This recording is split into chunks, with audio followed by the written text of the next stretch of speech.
Jauh-jauh hari kita sudah mengatakan apa yang terjadi kalau Kamala Harris menjadi Presiden Amerika. Sekarang terbukti secara administratif Kamala Harris adalah Commander in Chief di Amerika. Memang banyak yang tidak peduli dengan apa yang terjadi di luar negeri, namun hanya mengingatkan bahwa menjadi pemimpin sebuah negara, Anda bukan hanya harus mengenal peta perpolitikan dunia atau geopolitik, namun juga harus mempunyai sumber terpercaya yang bisa menganalisa data jadi informasi yang bisa membuat Anda membuat keputusan yang selalu tepat. Bosman, untuk hal beginian cukup lengkap pasukannya dan data-datanya valid. Karena tahu dari jauh-jauh hari bahwa Biden ini tidak akan lama menjabat, maka strategi politik luar negeri kita harus sudah punya grand plan-nya, di mana hal ini akan membuat Indonesia akan menjadi negara superpower kalau mengerti situasi lawan kita dan teman kita. Sayang ya, yang menjabat saat ini nggak punya informasi atau data untuk menjadi bekal knowledge sebagai senjata pejabat tertinggi membuat keputusan. Kita lanjut. Di Amerika, Trump dan timnya kembali menguat pengaruhnya. Diperkirakan di tahun 2022 nanti dalam pemilihan awal, agaknya Partai Republik akan menyapu bersih Partai Demokrat di Senat dan di Kongres. Trump saat ini adalah pengendali Partai Republik di Amerika. Kemungkinan besar kebijakan Amerika di tahun 2022 adalah mulai serang Tiongkok secara lebih frontal. Hot war akan mungkin terjadi, walau dunia lebih senang dengan Cold War, perang spionase, perang intelijen, perang dagang, perang cuaca, namun agaknya hot war bisa terjadi dan ground floor-nya atau battlefield-nya adalah Taiwan. Kita semua mengetahui setelah Tiongkok meluncurkan virus kemudian muncul vaksin dan kemudian PCR. Di Indonesia doang sih PCR, kalau di negara lain PCR itu buat yang sakit. Di sini di Indonesia PCR tuh buat semuanya, yang sakit terutama yang sehat. Semua itu lebih kita kenal dengan istilah pandemi. Ini semua adalah masalah demand dan supply. Dalam bisnis, kemampuan create demand adalah kunci sukses. Untuk pandemi kali ini kita tidak usah jelaskan mana yang supply, mana yang demand. Anda pasti sudah pinter. Kemudian masalah climate change. Ini hanya akal-akalan istilah. Lebih tepat kata-katanya bukan climate change, tapi climate warfare atau perang cuaca. Perang cuaca juga merupakan rencana bisnis, yaitu create demand dan menyediakan supply. Kita semua tahu cuaca ekstrim tercipta akan mengakibatkan kekurangan pangan di seluruh dunia. Kita menengok sedikit. Artificial food berbasis plant atau tanaman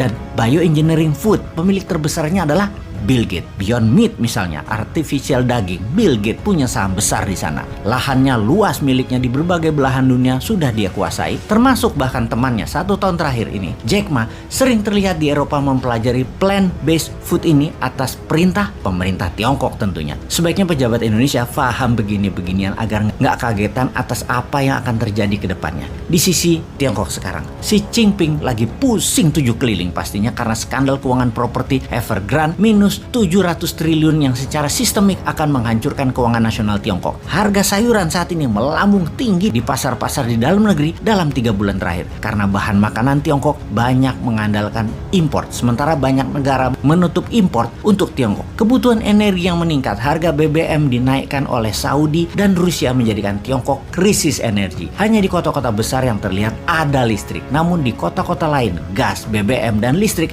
bermasalah besar di Tiongkok. Aktifnya mesin-mesin produksi ternyata membuat cuaca ekstrim terjadi di Tiongkok yang menyebabkan polusi berat hampir di semua wilayah pantai timur Tiongkok. Efek gejala memburuknya keadaan dalam negeri tersebut terjadilah panik buying di masyarakat saat ini. Rencana Xi Jinping untuk tidak kehilangan muka di dalam negeri, yaitu Tiongkok berjanji akan melakukan aneksasi atau penggabungan Taiwan, agaknya akan menjadi isapan jempol. Tiongkok tidak akan punya kekuatan logistik diperkirakan untuk menyerang Taiwan. Makanya kalau Newman jadi Commander in Chief di Indonesia, maka seluruh produk yang menuju Tiongkok alias barang ekspor ke Tiongkok seperti batu bara, nikel dan bahan baku lainnya ditahan, jangan dikirim. Maka Tiongkok pasti panik, akan bertekuk lutut itu Tiongkok di depan Newman. Lalu seperti Putin dengan Trump, dijadikan Trump Presiden Amerika di 2024 dan Indonesia harus bermain. Jadikan Trump di tahun 2024 Presiden Amerika, namun pastikan hutang IMF Indonesia dinolkan, lunas. Tirulah cara Putin tersebut. Lalu apa yang kita lakukan? Cyber army para buzzer akan dipakai untuk memainkan ke negara adik kuasa tersebut, yaitu untuk memenangkan Trump. Sesekali kita pakai cara Rusia gitu loh, hajar Tiongkok gabung Amerika, namun Turki dia serang Amerika. Tekan Eropa dengan mematikan gas, hajar sekutunya Amerika. Naikkan harga minyak, tekan Tiongkok. Itu baru namanya negara berdaulat dan pemimpinnya berani juga bervisi.